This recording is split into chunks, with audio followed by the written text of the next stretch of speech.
할렐루야. 오늘도 말씀의 자리 앞에, 예배의 자리 앞에 나오신 여러분들을 주님의 이름으로 환영하고 축복합니다. 예수를 핍박했던 사울, 이 청년이요, 예수 믿는 사람들을 잡아 죽이려고 다메섹으로 가다가 예수를 만났습니다. 예수를 만나면 변화가 있지요. 저와 여러분은 그 예수를 만나시고 어떤 변화가 저와 여러분의 삶 가운데 있으신가요? 사도행전은요, 교회가 어떻게 탄생되었는지, 그 교회는 과연 어떤 것인지, 교회는 건물이 아니라 주님 말씀하신 그 성령이 우리에게 임하셔서 우리가 교회가 됐다고 말씀하시죠. 이제 예수를 핍박하던 이 청년 사울이요, 드디어 교회가 되었습니다. 그러니까요, 그의 삶에 변화가 생기고 있지요. 오늘 이 사울의 회심을 통해서 그의 삶에는 어떤 변화가 있는지 이 말씀을 통해서 저와 여러분의 인생을 주관하시고 우리의 삶도 변하게 하시는 이 아침이 되게 하시기를 주님의 이름으로 축원합니다. 먼저 19절과 20절 말씀을 다시 한번 읽어보죠. 사울이 다메섹에 있는 제 아들과 함께 며칠 있을새 즉시로 각 회당에서 예수가 하나님의 아들이심을 전파하니. 아멘. 예수를 만난 청년 사울의 첫 번째 변화된 것은 무엇이냐면요, 나가서 복음을 전하고 있습니다. 그 복음이 무엇이냐면요, 예수가 하나님의 아들이라. 우리가 기다리던 그 메시아, 그리스도, 기름 부은 자, 우리를 위해서 보내주실 만왕의 왕, 그분이 바로 예수라고 전하고 있는 겁니다.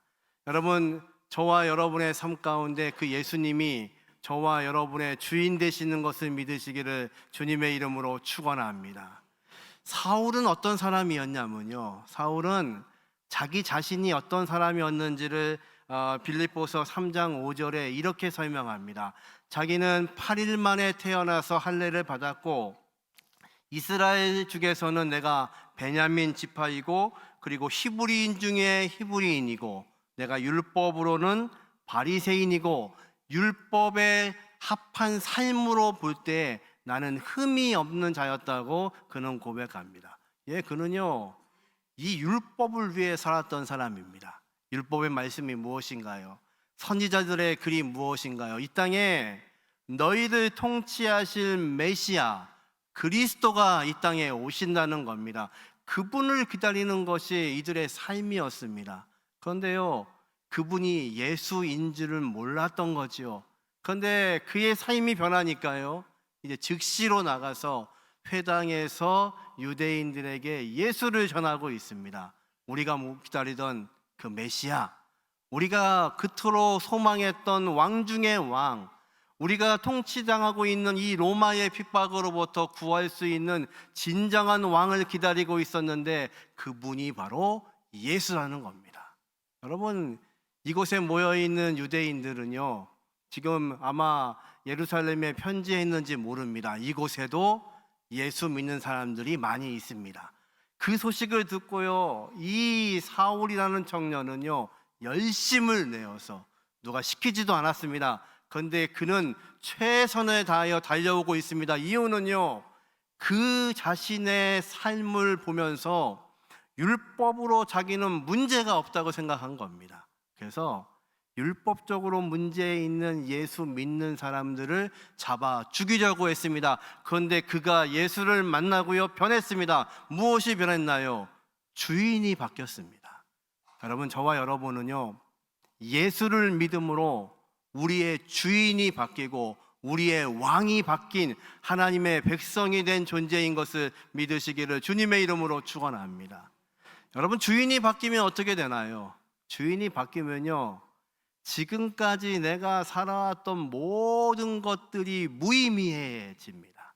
그래서요, 지금 사울이라는 사람은요, 지금까지 내가 거룩한 줄 알았습니다. 율법에 문제가 되지 않는다고 생각했습니다. 그런데요, 이 예수를 만나고 났더니, 빛이 되시는 그 주님을 만나고 났더니 내가 얼마나 부족한 존재였는지를 알게 되는 겁니다. 오늘 우리가 예배하고 있는 이 시간에도요, 세상에 있는 사람들은요, 내가 이 땅을 살아가기 위해서, 이 땅에서 생존하기 위해서, 마치 살아갈 수 있기 위해서는 산 위를 올라가는 것 같아서 그것을 위해서 지금도 최선을 다해서 뛰고 있는 시간입니다. 왜 그렇게 사나요? 내 인생의 주인이요, 나니까요. 내가 이 땅을 살아가는 이유는요, 많은 지식을 얻으려고 하는 것은요, 많은 물질을 가지려고 하는 것은요, 끊임없이 지위가 높아지기 위해서 달려가는 이유는요, 내 인생의 주인이 나니까요. 그러니까 나고 해서는 안 되잖아요. 내가 쉬는 동안에 누군가 먼저 올라가면 안 되니까 마치 고지를 향하여 뛰어가는 것처럼 오늘도 쉼 없이 달려가고 있는 겁니다. 그러니까 세상을 볼 수 있는 이 모든 눈이 닫히는 거죠. 근데 저와 여러분은요, 다른 사람들이 지금 고지를 향하여 뛰고 있는 이 시간에 하나님께 예배하고 있습니다. 이유는 무엇인가요? 주인이 바뀌었다는 것을 아는 겁니다. 내 인생의 주인이 내가 아니라 내 인생의 주인은 거룩하신 주님, 우리를 위해서 나를 구원하시기 위해 이 땅에 예수를 보내주신 그 전능하신 하나님이 나의 주인이라는 것을 알기 때문에 이 시간 그 하나님 앞에 엎드려 예배하고 있는 것입니다. 저와 여러분이 우리의 인생에서 주인이 바뀐 인생이라는 것을 믿으시기를 주님의 이름으로 축원합니다. 여러분, 저와 여러분의 주인이 바뀌었다는 것은 어떤 의미인가요? 욥이요, 그의 삶 가운데 고난이 발생합니다. 그것은 그의 죄 때문이 아니죠. 사단이 그를 시험하고 있습니다. 그는 많은 자녀가 있었고요, 많은 재물이 있었고요, 많은 종들을 거느렸던 사람입니다. 그런데 사단이 시험하자 이 모든 것이 일순간에 없어져 버렸습니다. 이 세상의 사람들이 그토록 추구하고 있는 물질, 가정, 모든 것, 그리고 자신은 질병에 걸렸습니다. 종기가 나는데요, 얼마나 고통스러운지 기와장을 깨서 그 상처를 긁을 정도로 고통 가운데 있습니다. 그런데 욥의 고난에 욥은 뭐라고 말하냐면, 나에게 주신 분도 하나님이시요, 이 모든 것들을 거두어 가시는 분도 하나님이라고 고백합니다. 어떻게 그럴 수 있나요? 욥은 알았습니다. 내 인생의 주인은 내가 아니고 전능하신 하나님이시다. 그분이 나에게 주셨다면 가져가시는 분도 그분 것이기 때문에 나는 이 모든 것을 잃어도 여전히 나의 주인은 하나님이라고 고백하고 있는 겁니다.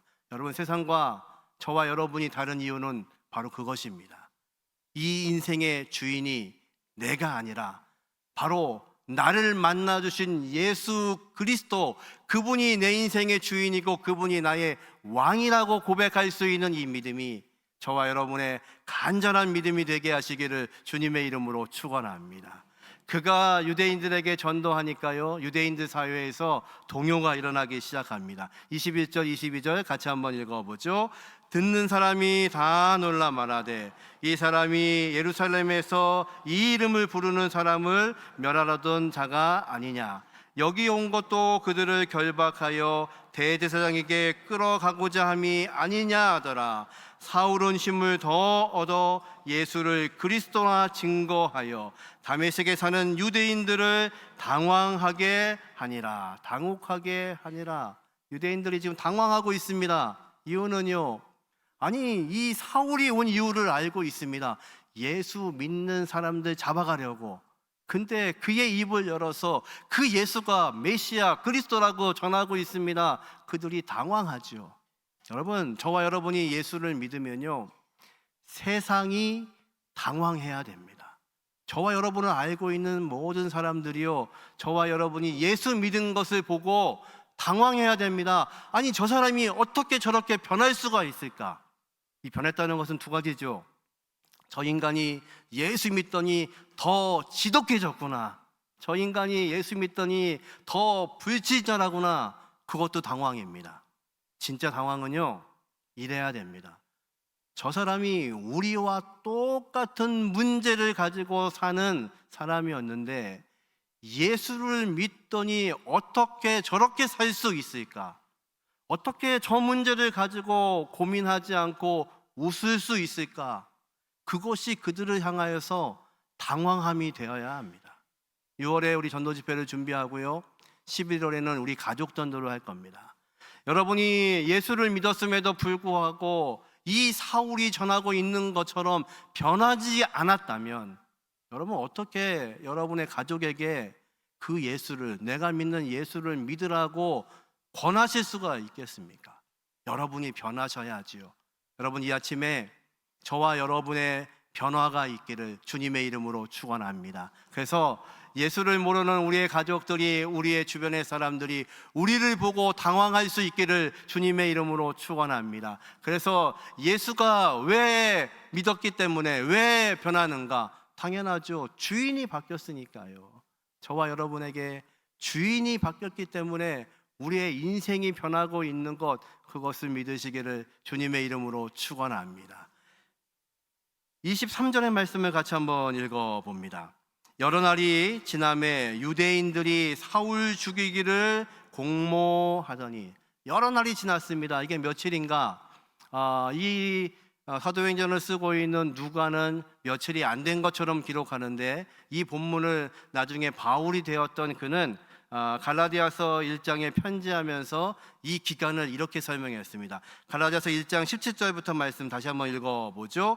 또 나보다 먼저 사도된 자들을 만나려고 예루살렘으로 가지 아니하고 아라비아로 갔다가 다시 다메섹으로 돌아갔노라.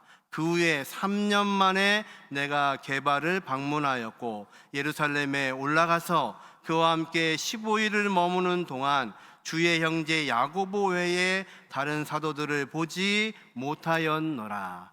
이 여러 날이 지나고는요, 사울은 이렇게 고백합니다. 이게 3년이 지난 시간입니다.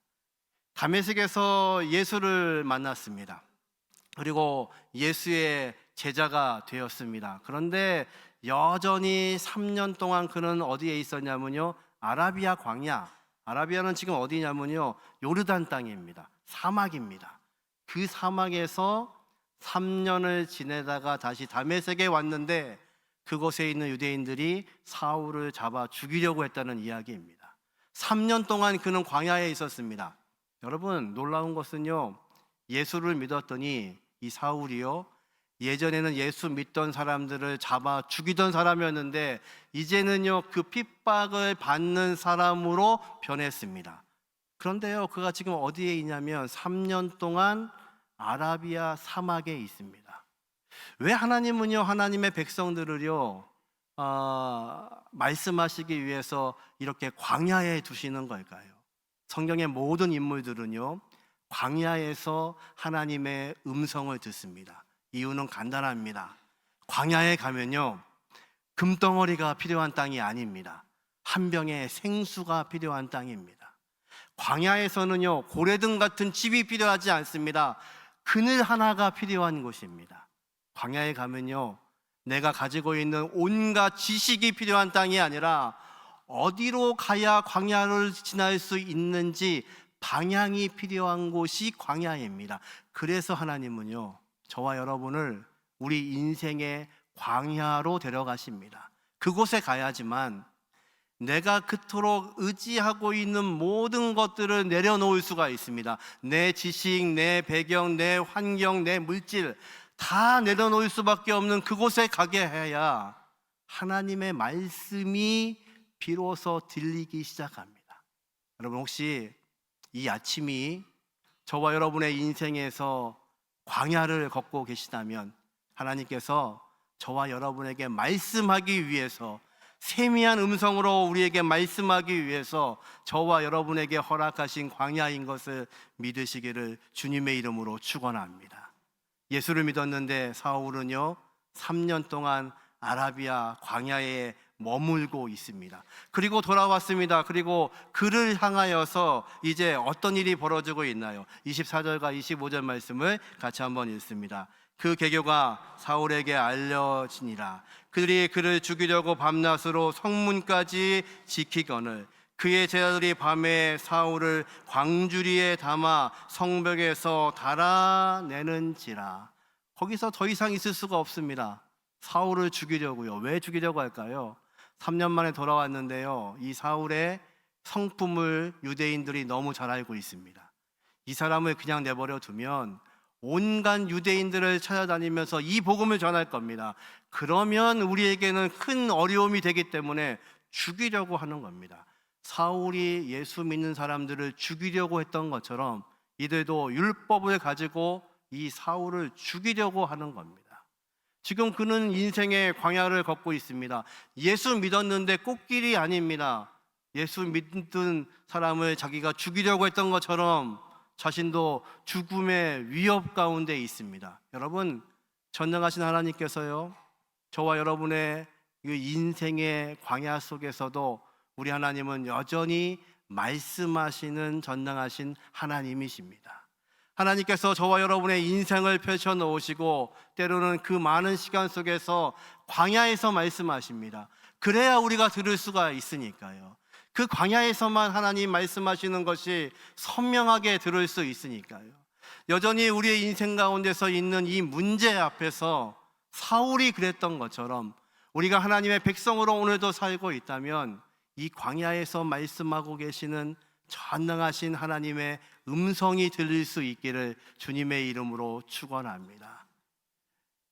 야곱이요, 그의 인생에서 하나님이 주신 복들을 경험하고 4명의 아내 그리고 여러 명의 자녀들을 거느리고 그리고 그 아버지 집을 떠날 때에는 비교할 수 없는 큰 부자가 되었습니다. 그런데 야복강가에서요, 이 제사를 다 보내고 자녀들을 다 보내고 아내들을 다 보내고 혼자 쓸쓸히 야복강가에 엎드려 있습니다.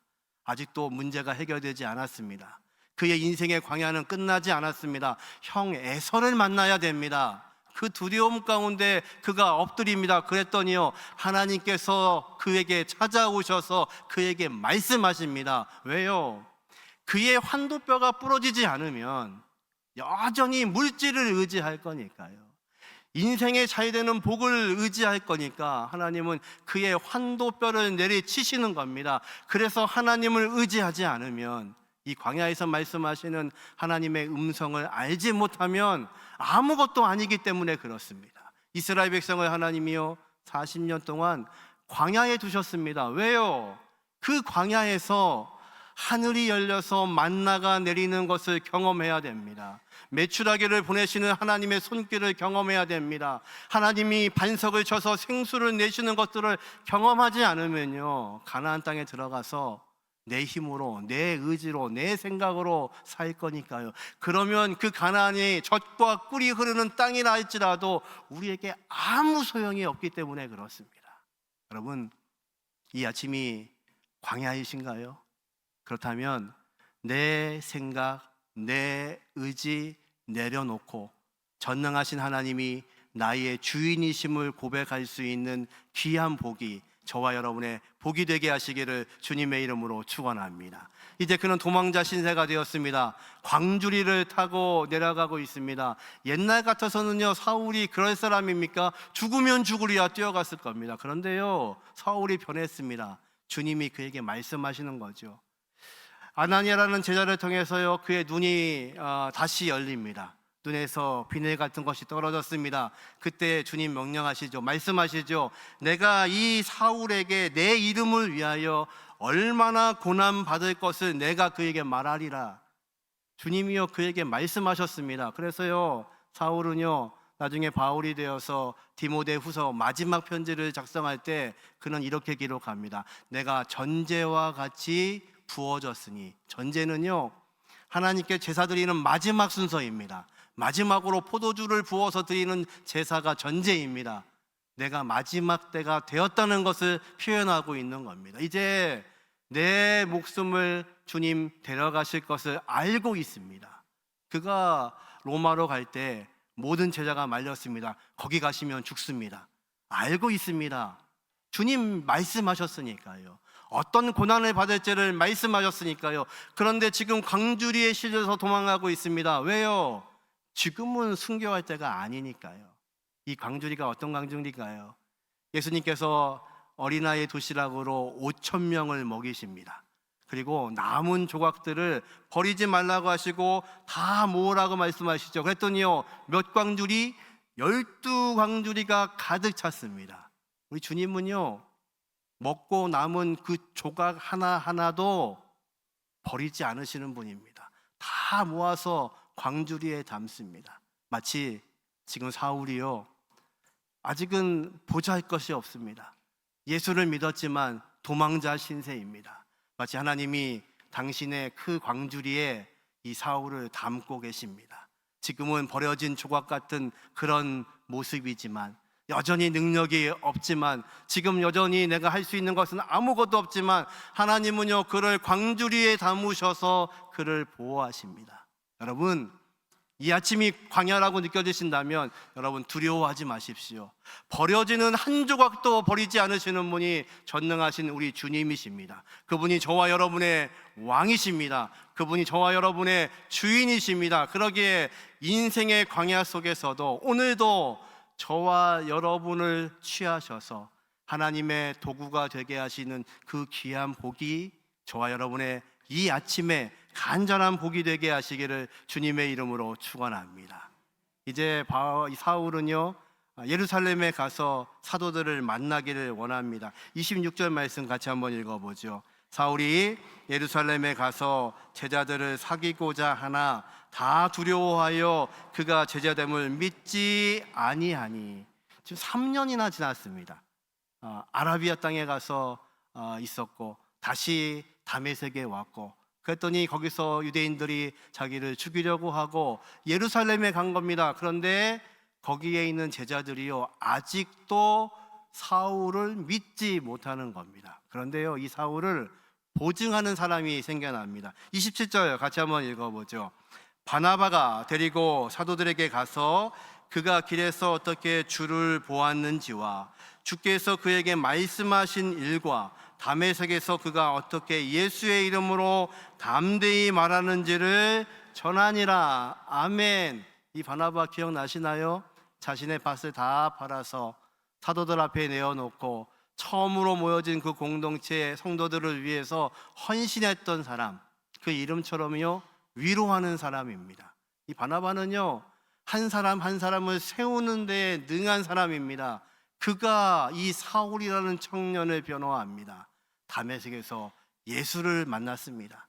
그리고 다메섹에서 얼마나 열심을 가지고 전도했는지 모릅니다. 지난 3년간 아라비아 땅에서도 이렇게 살았습니다. 그를 보증하는 겁니다.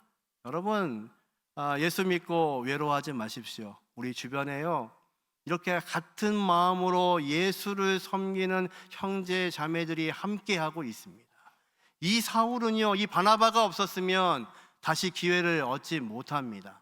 다메섹에 그 예수 믿는 그들이 없었다면, 그들이 받아주지 않았다면요 예수 믿고 나서 방황했을지도 모릅니다. 그런데 하나님은요 이 형제들을 통하여서 든든하게 그를 세우고 있습니다. 그런데요 예루살렘에 왔더니요 유대인들이 가만히 있지 않습니다. 이 사울을 죽이려고 거기에서도 끊임없이 그 사울을 괴롭히죠. 그래서 어떻게 하나요? 형제들이 모여서 그를 다소 이 사울의 고향으로 보냅니다. 그리고 그 고향에서 몇 년을 있을까요? 거의 8년, 10년. 그는요 이름 없이 거기에서 살아갑니다. 왜 하나님이 그러실까요? 우리를 구원하셨는데 왜 이렇게 긴 광야를 두시나요? 아라비아 광야에서 3년을 두었으면 이제 사용하셔야 되지 않나요? 그런데 우리가 알고 있는 그 바울의 이름이 등장하기까지 그는 회심한 지 14년이 지나서야 비로소 우리가 알고 있는 바울의 이름으로 활동하기 시작합니다. 그런데 괜찮습니다. 하나님은요 하나님의 꿈을 우리에게 말씀하기를 원하세요. 여러분, 하나님이 원하시는 것은요 우리가 이 땅에서 유명해지고 잘되고 부자가 되고 건강해지고, 여러분 얼굴이 점점 어두워지시는군요. 그런 걸 위해서 우리를 부르신 게 아니고요, 그거는 예수를 믿었더니 주시는 부가적인 복이에요. 진짜 하나님의 생각은요 저와 여러분을 통해서 우리가 든든한 교회가 되기를 원하시는 겁니다. 건물이 아닌 예수를 믿은 내가 하나님 앞에서 든든하게 서 있는 겁니다. 환란이 없어서요, 시험이 없어서요, 아니 광야가 없어서요, 아닙니다. 그런 광야가 있음에도 불구하고 하나님의 교회로 우리가 든든히 서기를 원하시는 거죠. 하나님의 꿈을 한번 읽어보겠습니다. 31절이 하나님의 꿈입니다. 같이 한번 큰 소리로 읽어보죠. 그리하여 온 유대와 갈릴리와 사마리아 교회가 평안하여 든든히 서가고 주를 경외함과 성령의 위로로 진행하여 수가 더 많아지니라. 아멘. 이것이 하나님의 꿈입니다. 저와 여러분을 구원하셔서 우리가 교회가 되게 하셔서 든든하게 서가게 하셔 주심으로 예수님이 처음 우리에게 명령하신 것처럼 너희가 성령의 권능을 받으면 예루살렘과 온 유대와 사마리아와 땅끝까지 이르러 무엇이요? 내 증인이 되리라 말씀하신 그 모습처럼 교회가 서가고 있는 겁니다. 유대 땅에, 갈릴리에, 사마리아에 교회가 든든하게 서 있습니다. 환란이 없다는 말씀이 아닙니다. 시험이 있습니다. 핍박이 있습니다. 그런데 든든하게 서가는 것, 이것이 하나님이 우리에게 원하시는 하나님의 꿈입니다. 여러분, 예수를 만나고 나면요, 하나님의 꿈이 보여지는 겁니다. 하나님의 생각이 보여지는 겁니다. 그래서 그는요, 아라비아 광야에 있어도, 고향 다소에 있어도 괜찮습니다. 다소에 거의 10년쯤 있거든요. 다소 그 땅은요, 양들이 많은 땅입니다. 그래서 직물을 가지고 어떤 것을 만드는 그런 제조업이 발달된 도시였습니다. 그래서 10년 동안요, 사울은 뭐 하냐면요, 이 직물들을 짜는 기술을 익힙니다. 텐트를 만드는 직업을 갖습니다. 여러분, 우리가 아는 것처럼 바울은요, 이제 사도가 되어서 평생 주님 부르시는 그 시간까지 자비량으로 텐트를 만들면서 선교했던 사람입니다. 그 시간을 위해서 하나님은요, 다수의 그를 내버려 두고 계시는 겁니다. 여러분, 하나님의 역사는, 교회를 이루시는 하나님의 계획과 꿈은요, 여전히 변하지 않으십니다.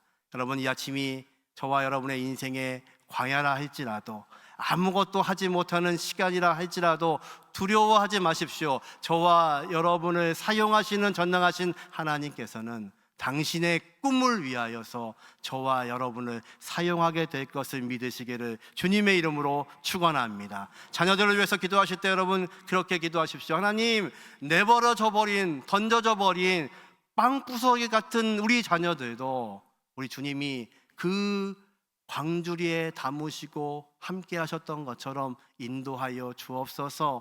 오늘도 우리가 광야를 살고 있지만 여전히 주님을 향하여 주님의 꿈을 이루는 하나님의 백성, 교회로 살 수 있도록 복내려 주옵소서. 이것이 이 아침에 저와 여러분의 간절한 기도가 되게 하시기를 주님의 이름으로 축원합니다. 말씀을 정리합니다. 사울이 변했습니다. 예수 믿는 우리들도 변해야 됩니다. 어떻게 변해야 될까요? 첫 번째, 같이 읽습니다. 예수를 나의 왕으로 고백하게 된다. 여러분, 예수가 여러분의 주인, 여러분의 왕이신 것을 믿으시나요? 아멘. 그렇다면 두 번째 변화가 있어야 됩니다. 같이 읽습니다. 왕을 위해 고난을 감내할 수 있어야 됩니다. 여러분, 우리의 인생의 광야를 지나고 있다면 하나님이 저와 여러분에게 말씀하시기 위해서 그 광야에 두신 겁니다. 그 고난을 감수함을 통하여서 하나님의 나라가 되게 하시는 은혜가 있기를 주님의 이름으로 축원합니다. 마지막 세 번째, 같이 읽습니다. 왕의 백성들과 함께 비전을 보게 됩니다. 하나님의 꿈을 보고 있으면 아라비아 광야에 3년을 있어도, 다손의 고향에서 10년을 썩어지고 있어도 관계없습니다. 하나님이 하나님의 때에 부르셔서 당신의 도구로 사용하시기 때문입니다. 저와 여러분이요, 그 하나님의 귀한 도구가 되게 하시는 은혜가 있기를 주님의 이름으로 축원합니다.